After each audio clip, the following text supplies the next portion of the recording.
Alors rebonjour à tout le monde et encore merci d'être là en train de regarder mes vidéos. Alors dans la série vidéo philosophique appliquée et où on essaye cette fois de dire comment je garde l'énergie pour moi parce que j'en ai besoin avec tous les objectifs que j'ai, j'en ai trouvé deux qui se ressemblaient là sur mon ordinateur. Et la première elle dit si une personne vous apporte plus de problèmes que de joie dans votre vie, indiquez-lui gentiment la porte de sortie. C'est pas facile, je vais y revenir, mais c'est ce qu'il faut faire. Donc la deuxième phrase, c'est l'entourage peut être la cause de notre réussite et de notre échec. À un certain stade de nos vies, nous devons marcher avec les personnes qui nous font avancer. Voilà.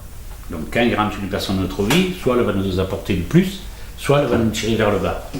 On ne sait pas au départ. Donc il faut se donner le moyen de savoir rapidement. C'est pas la peine de perdre toute l'énergie, mais il faut vite faire le choix et garder que ce qui nous apporte tout ça.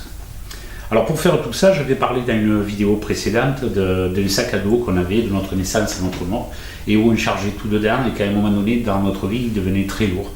Et la dernière partie de notre vie en général on ne pouvait plus avancer parce que le sac était trop plein. Voilà.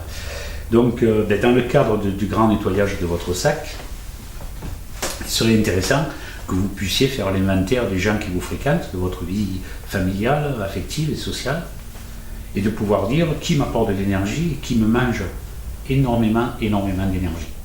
On a beau les aimer, on a beau compatir, à un moment donné, comme on n'y peut rien, parce que ces personnes-là, le jour où elles vivent, comme ça elles fonctionnent de l'énergie que les autres leur donnent.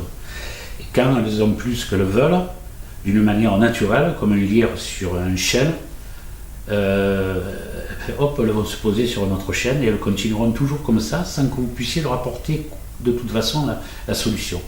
Après, il y a des obligations qu'on se croit par des croyances ou des gens qui croient nous fatiguer.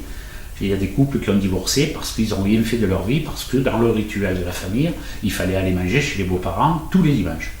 Donc ça privait les sorties en couple, les sorties entre amis, ça privait d'un tas de possibilités parce que tous les dimanches, il fallait être là.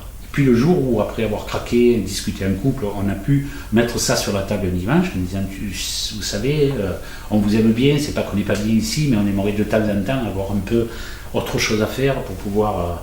on se retrouve avec des personnes qui nous disent mais oui, même nous, on n'arrive pas à comprendre comment vous avez tenu si longtemps et on n'osait pas vous dire de plus venir. Vous savez, des fois, c'est des malentendus. Donc il faut y aller, quoi. Il faut mettre tout ça en marche pour faire en sorte de garder toute l'énergie dont vous avez besoin. Alors il y a une technique, vous faites ça, vous inventez une balance en disant, vous pesez chaque personne dans votre esprit en disant est-ce que quand cette personne me quitte, après une discussion, après un rendez-vous, après j'ai plus d'énergie que quand j'en avais au début de la discussion, ou j'en ai moins. Et tout ce qu'il y a moins, il faut enlever d'une manière élégante, d'une manière diplomatique, certaines fois d'une manière un peu plus virulente, parce qu'il y en a qui n'aiment pas se faire dégager, mais il faut le faire.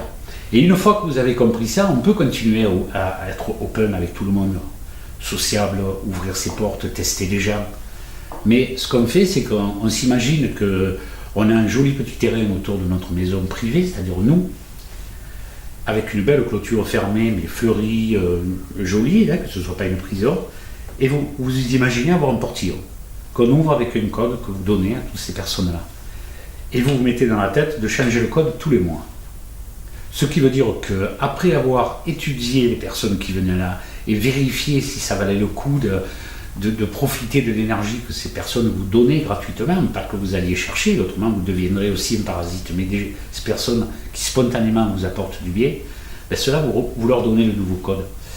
Et les autres, vous faites en sorte d'avoir oublié ou de dire que le portillon est en panne. Et vous verrez comme ça, c'est redoutablement efficace. On est d'accord? À bientôt alors.